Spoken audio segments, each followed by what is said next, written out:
Hey, and welcome back to the podcast. We're here with Avi Kumar from Kuware, and Avi is going to be speaking to us about what he's doing with local service businesses, with the 80-20 of client work, the science of marketing, being a fractional CMO, pay-per-click ads, so many cool things. So, Avi, glad to be speaking with you.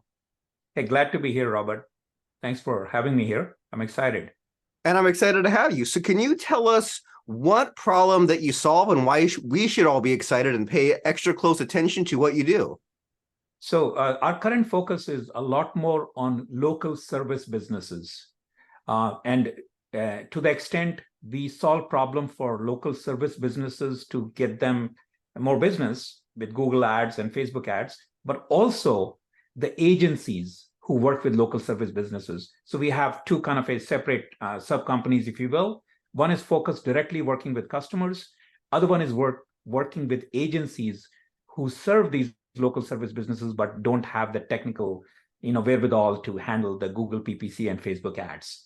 So overall, we specialize right now, a lot more work, getting more business for local service businesses. I love that, especially because you figured a few things out, right? You've got a template, you've got a system that you are applying to sort of the B2C side, and you can also reinvent that, reapply that to the B2B side. And so when we're talking about local service businesses, what comes to mind is like a contractor or a plumber or something like that. And so am I on the right track there? Like, what are your kind of favorite local service categories? And do some stand out more than others? Like, are there like a ton of one type more than others? So yes, you got it right. Local service business is the one way to describe is this business is never getting outsourced. That's one easy way to think about it. Got to be done locally, right? So it could be your local dentist, it could be orthodontist in medical space. So some businesses where a client actually visits the service. On the other hand, these are the home service where a service provider, like you pointed out, a plumber or a HVAC technician actually visits your house. So the both sides, but local, there is a local interaction there. So those are the businesses where we got it really dialed in to the level, in fact, that we do, if it doesn't fit into that mold, then we just turn it away. Like if it is somebody comes up with a business which is not well understood, we just don't take it on. Because our thing is that, hey, we figured this out. We're really good at this. This is all we want to do. So that's what we've been doing. And for the B2B, just want to be clear, this B2B is really not B2B. It's more of a white label for agencies, which means these agencies have dentists or orthodontists or plumber as a client, but they manage the relationship while they want somebody else to actually generate the leads for them through ads or through organic. And where do you see people missing the ball? Like, are you seeing, do these businesses like lack a website? Or are they slow with the return callbacks? Like, where is the low hanging fruit? What is something that you apply that just a lot of these local service businesses are missing out on? So the big things with local service businesses are, these are the businesses where, especially when you look at the plumbing and the HVAC and all, the need is immediate or it is yesterday. Which means when you're looking for, you don't have a time to get a referral from friends that which plumber you want. You want the plumber yesterday when you have a leak. So that's one of the things with all of these businesses, which means the first place people go is Google search. So the search is a place where a lot of these transactions happen, and a lot of them are phone calls and appointment setting. And then after that, what happens is there is some organic. So the website matters. But website matters to the level you got to have a website to look professional. It does matter, and you will get some organic search. But the reality is most of the business comes through ads. So now ads are expensive. So the place where these businesses miss out is that, hey, you're going to pay this extra, which means you got to have enough margin to spend money on the ads. So your ads got to be efficient. Now, the big difference with these businesses is versus serving, we do CMO thing, which you mentioned, where we still do that. CMO businesses are businesses, they're spending $500,000 a month with us. They are in no hurry. They'll give us 6 months to spend $500,000 every month to figure it out. A plumber, after spending $2,000 a month, within a month, if they don't get lead, they're gone. So in some ways, what I like to say is that local businesses doing ads is even harder. You got to optimize, you got to get the leads within that money very soon. And so, which does require exact systems. And so what happens is many of the local businesses who don't understand this, they just try it on their own, Google Ads, and they realize, oh, it's very expensive. We're not doing it. But you're missing out because people are searching. And if you don't show up on top, you lose the business, right? That's where we are able to help because we've got this dialed in so well. We are able to deliver leads within their budget of cost per acquisition. So for every business, we actually have priority. We can tell the business in Boston, plumber is going to cost you between 150 to 170 per lead. That works, great. If not, go and improve your business when you're ready to reach that point. So that really makes it a very clean, conversion goals, sales, and how many leads you want. And then it becomes a question of how many leads how many trucks do you have? How many crew do you have? How many can you handle? And that is all you need to do.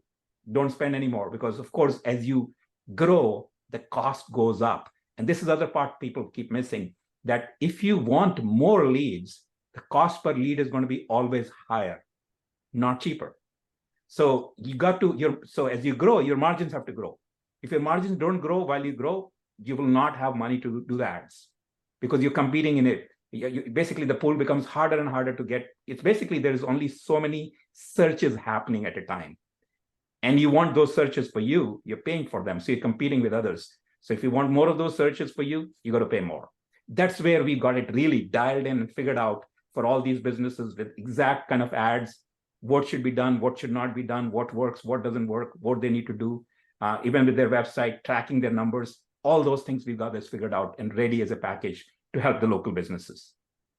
I love it. It's amazing to hear about your mindset, just as far as your focus on the goals and the numbers and what can be done and sort of solving the math problem and saying, if you want to be here, then you backtrack and figure out all those other numbers. And I imagine that it's a lot like someone like you or me cleaning our own teeth or fixing our own HVAC system or doing our own plumbing. Like someone like you or me can do a little bit, but we're not the experts on it. It's not our bread and butter that we're like focusing on all the time. So that's wonderful to kind of hear your logic there of you say, okay, well, if you want to rank for Boston plumber, you being in that space, what it would be like jumping in, the best practices, what would need to be set up, and then where they would go. And especially that thing that you mentioned there about how as you ramp up the leads, the cost for acquisition increases.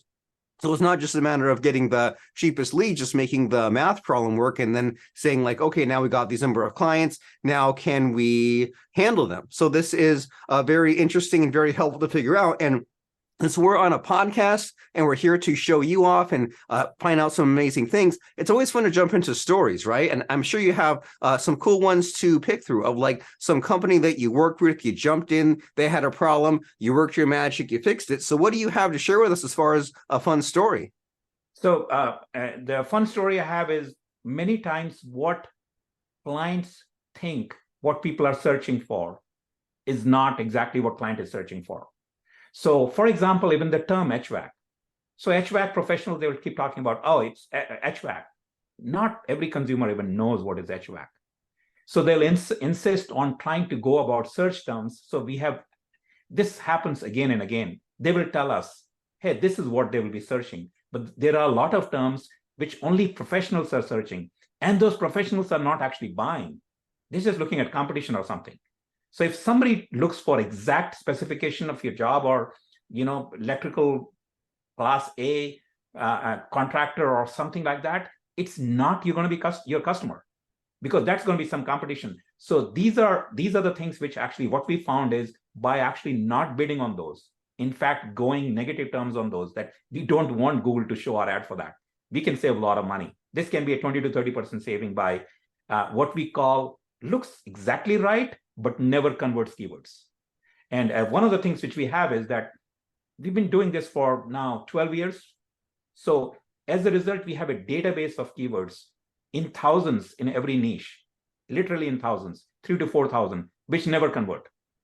So basically we start with it saying is just put this in right away. We never want Google to show our ad for this. And that can be a substantial difference versus starting from scratch and figuring out what's converting and what is not converting. So we are able to sometimes take an existing account who was doing ads and immediately within 2 weeks, just by applying our database of keywords, which we already know, drop their acquisition cost by 25 to 30%. That's one thing which we notice that people miss. Other common mistake, very, very common mistake people do is people love their website. You have a Google ad and they lead that the user to click and to come to their website. Websites are not meant for paid ads. You need a landing page, dedicated landing page where they cannot leave. So this is one of the things. Sometimes you have to educate. Some clients will not want, I've got a great website. Why do you want to build a landing page? The reason you want to build a landing page is you don't want any navigation on your landing page. You just want their form, phone call, what the service it is about, match it, and get the lead. You're paying for it, right? So that's one of the very common misconcept, and that is so our conversion on landing pages. We've gotten conversions, and we get 40 to 45% conversion, which means every 2 people who are clicking, out of 2, every 1 is actually converting. Usually, people get like 7 to 10% conversion rate otherwise. So you're basically 5xing the value of your money. So this we are able to actually show, and they are like, wow, I didn't know that, because I had it. I mean, yeah, you could have the greatest looking website, but conversion is going to be higher on a landing page, a custom landing page built for that keyword. So this we have done multiple times with multiple clients. So it's not exactly one story, but this is a story we can repeat again and again with almost every client. Those are 2 very helpful pieces of advice. One is the negative keywords, those disqualifying keywords where if someone searches, say, HVAC, you don't want them to end up on that site because they're not a serious buyer. And then also this idea of the landing page, not the website, even though, sure, the website's beautiful. And I think that we've all been there, right? Like you were mentioning earlier, when the toilet clogged or the AC unit won't turn on and you wanted it fixed yesterday. And I've been in that situation where I ended up on a few different sites and I'm clicking around and I'm just like, I want to fill in my details. I just want them to find me, to contact me. And I go over to like a contact us page and I'm just like, where will this even end up? Is this form even working? Is this even very urgent? Will this show up in some kind of email inbox that they check once a week versus is this going to the actual like sales department versus if I end up on some kind of specific landing page just for this and all there is for me to fill out my information. It's like, yes, that's what I want. And who even cares if it's lacking navigation or who cares if it's not as beautiful as the main website? That's what the function is, to get that filled in. And so how much of this sort of education do you feel is necessary? Like when you talk to this local service business, it could be really easy to talk about landing pages and conversion rates and cost per acquisition. And there's probably like a right fit, right? There's like, you want to educate them and tell them about what's going on, but not too much. So how do you reconcile that? How much do you kind of tell them what's going on versus just leave it up to you? So it is completely on a client. Many clients are business focused. In those situations, we don't talk any marketing at all. We just tell them, hey, you need more leads. It's going to cost this much per lead. How much is the lead worth for you? And then we actually, most of our clients we work with, we actually have access to their monthly revenue. Exactly. So and we are able to show that, hey, you added so much revenue from these ads. And that's all they want to see. They don't want to know about keyword. They don't want to know anything. And they love the fact somebody's actually looking at their business now, instead of just coming and saying, I've got this magic marketing. That's one client. The other client is where sometimes they might have somebody in office who knows some marketing. And they just know some marketing because they're really not hired for marketing, but that's a side thing they do. That's a situation where we do this education because they tell us, oh, I don't want to pay for the landing page. I don't want to do this because I already have this. There we go through this education because anybody who like the little knowledge is a dangerous thing. It absolutely applies in this situation. They know something. We need to educate them to get to the next level. Otherwise, we'll not serve them well. So we kind of, usually if you're working with the owner directly and they have a few $1 million business or up, they kind of know. They care about just give me the leads. How much is it going to cost me? Is it worthwhile for me? Just do it. I don't care how you do it. Just give me the right kind of, if my phone is not ringing, if I'm not getting 8 to 10 calls per day, and as long as there's no more than 1 or 2 junk per day, I'm very happy. But if I don't get 8 calls per day, then basically you're just no good. Basically leave. I'm not going to work with you. I need somebody else to give me those 8 calls. So those customers, from our point of view, they're perfect because they want the business and they just want to grow the business. We don't get into this. But when we get into the marketers, of course, we explain behind the scenes, this is what happens. And we educate. And especially when we work with the agencies who are intermediaries, who work actually with a client.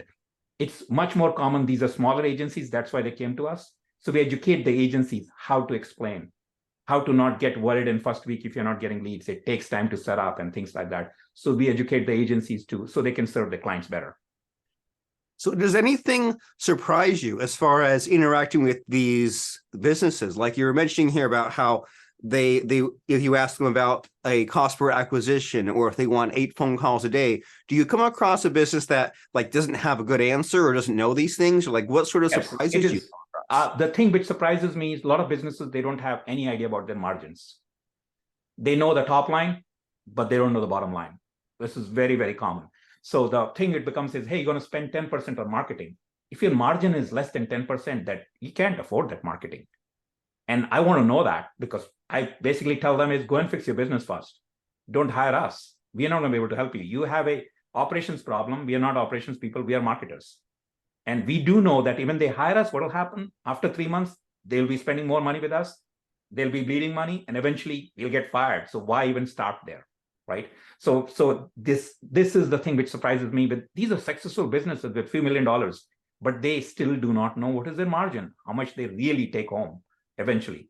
Because with that kind of money coming in and out, using credit cards and everything, just they keep working it for years before they figure out, oh, this is just really not working. That surprises me quite a lot. I have considered many times I should be doing business consulting for these guys, but really that's not what we are there to help. So we give them general advice on that, that this is what you need to do. Other thing it surprises me in Google Ads business is I've got plumbers in Austin, and their ads are showing up in San Antonio. I mean, this is like an hour and a half away. I'm in Austin, Texas. And so it's like, come on, why is your ad showing up in San Antonio? Nobody's going to drive down here. And many will just kind of don't realize that. And our salespeople, sometimes they'll reach out to these plumbers and show them and say, oh yeah, I don't care. Our business is fine. Man, you're spending money on ads. Ads are showing up in some other city. Just because your business is fine, you don't care the money's bleeding. So those two things, like not knowing their margin and sometimes not knowing your ads are really not working right, and you just let it be, is definitely surprises me as a business owner. I say, how can you do this? You're just losing money on one, and other case, you don't even know what you're making. That's interesting to think about, and also a little scary how there are some of these businesses that are just doing just barely okay, and they don't even realize where there's a few changes could be made of knowing some of these numbers better or getting these ads done a little better, which could make quite a difference. And so that's just like, I'm sure that there are just many of these kind of foundational problems in some of our businesses, and maybe there's a little bit of a cleanup that could happen just to make things run a lot more smoothly. And so as far as you and your own business journey here, Avi, do you have anything to share with us about maybe something about some of your own like successes and failures, or anything that you've learned along the way that we can also learn from? Certainly. So one of the things which is new to me, which I have learned recently last 2 years, and I'm glad I did learn it, is we did acquire the white label business we acquired. We were already doing ads before that for big businesses, and that acquisition part was very interesting. It's a great way to grow. I was kind of feeling that organically it kind of slows down at some point and you got to do something. But it's only great. This is a thing which I learned, and I was fortunate that whenever you buy a business, you're paying some kind of a premium. It'll take you 3 to 5 years to make that money back. Only reason you should buy the business is there is some other leverage you will be able to do with that business. In our case, when we bought the white label business, we already had Google Ads business. So that white label business is actually also feeding the other business. I didn't know this, by the way. I did not think through this. I got lucky, I would say. If I had not done that, I would be not doing very well overall with these two businesses. Those both businesses are great. But once they come together as a synergy, I have a multiplier effect. So what I've learned is if I'm buying business, I'm looking for the multiplier before I buy it. And I didn't see it in that detail. So this is one of those things. I got fortunate. Reason I bought it, I know the business. I know how this is done. But as I was pointing out earlier, these are white label businesses a little bit different because you charge much more lesser, margins are lower, but it's much more organized. The volumes are very high. So it's a different than somebody who's spending $500,000 I was talking about. Those guys, you're one-on-one, they're very happy, they're fine. There's enough things you can play with, different businesses. So the synergy. So if you're buying a business, which is a great way to grow, look for that synergy. That's the learning which, I've been in business now almost 15 years. This last 3 years of experience of buying and integrating a business and kind of growing has been new to me. And I'm looking to now buy more. I'm looking to, now that I've learned that, so it's got me excited that I can leverage this to grow. So that's one takeaway I would say for anybody who's been in business for a while and stable now and looking to grow. Look to buy something synergistic, which will add additional value for you. So that's something new to me, and might be for other business owners out there who are thinking about this. And it's wonderful that you are stretching yourself and learning and trying new things. And that's one of those things where it's easy to forget that there are all these businesses out there that you can buy versus building something from scratch yourself, which may lead to building one of these messy businesses we've been talking about, may take many years. But then when you find a business that's already established and you can know those fundamentals ahead of time and know those numbers, then the way some people talk about it is it's like real estate, like fixing up a house. They say the business is working here and they add some things to it and make it even better. And some people have the mentality of, well, I'll just ride the business until it breaks even. But then what you're saying here is if you have this kind of complementary business, which can somehow fit in or roll customers from one into the other or upsell or just kind of like take over more territory, that's very interesting and exciting to make it work with what you have. That way your new purchase is not a distraction. And that way it all kind of fits with your master plan. And then it makes you excited to then build or buy the next business that you want to then further use to just accelerate your own growth. So that's wonderful to think about. And so you share with us a lot of just really helpful advice and knowledge here about knowing your numbers and having these landing pages and serving this business. And so if someone wants to take the next step with you, if they say, okay, Kuware sounds amazing, and they want to find out about the work you do for local businesses plus the white label option, what are the websites for those and what should people know? Kuware.com is the website, Kuware.com, and Invisible PPC, invisible because we are behind the scenes. InvisiblePPC.com is the white label part of it, but both are connected, so you can reach one business through the other. So those are the two businesses which just reach out through through the websites. There are many ways there, and just to email Avi with any of those websites will reach to me as well. And the other thing which is I'm very open to, because I have benefited so much from others, is somebody has a question about their business, including these local businesses, what they can do, what they should not do, what's working or what is not working. Happy to help and just kind of use me as a sounding board that will this work or not. And I enjoy doing that quite a lot because I enjoy the business aspect of a business much more than just let's do marketing kind of aspect of it. Because marketing, end of the day, if it doesn't make money, it's why you're doing it, right? So that's the way I look at it. And I can tell that you are excited about these kind of business aspects when you talk about the problems to be solved and the numbers to figure out. And so that's Kuware.com, Kuware.com, and InvisiblePPC.com. And he said those addresses are Avi so it's AVI at Kuware.com and AVI at InvisiblePPC.com. And reach out to Avi and his team and figure out what they can do for you. Get that conversation started. Kuware.com and InvisiblePPC.com. And as we're winding down our conversation here, Avi, I think it's always fun after just piling in all the knowledge and the stories and the discussions to then kind of get one last little tidbit and ask my guest about a favorite quote, moral, or lesson that they've come across. So does anything come to mind and jump out of your head as far as a favorite quote, moral, or lesson of yours? So this is a very recent lesson. I spend fair amount of what I call on TikTok University. And people say, oh, it's waste of time. And it's an algorithm. So whatever you look for, it gives you that. And one of the things which, this is recent, and I thought, man, I wish I had known this earlier. And at least now that I know, I'm trying to do this, is when you're looking for a mentor, instead of looking for an aspirational mentor and thinking of somebody like Elon Musk or Bill Gates or somebody, we all do. Oh, why cannot it be like that? I have the right education. I have the background, the Google CEO is from India. I'm from India. I went same education. Why cannot I be that? That's fine. Instead, try to find what are more pragmatic mentors who are only few steps ahead of you, instead of somebody who's 100x ahead of you. You can get so much farther. I heard this was something brilliant, because we all say, I want to just, Richard Branson, he comes to Digital Marketer and we all pay $10,000 to sit in front of him and listen to him. He sounds great, but there is nothing he's told me which changes my life in any way or my business anyway. It motivates me. But if I met somebody who's just few years ahead of me, or 10x more than me as a bigger business, they can teach me a lot more. So getting the mentors who are just a little bit ahead of you versus the mentors or aspirational mentors and following them gets you so much farther. So that's one of the takeaways which I've been trying to practice much more of nowadays.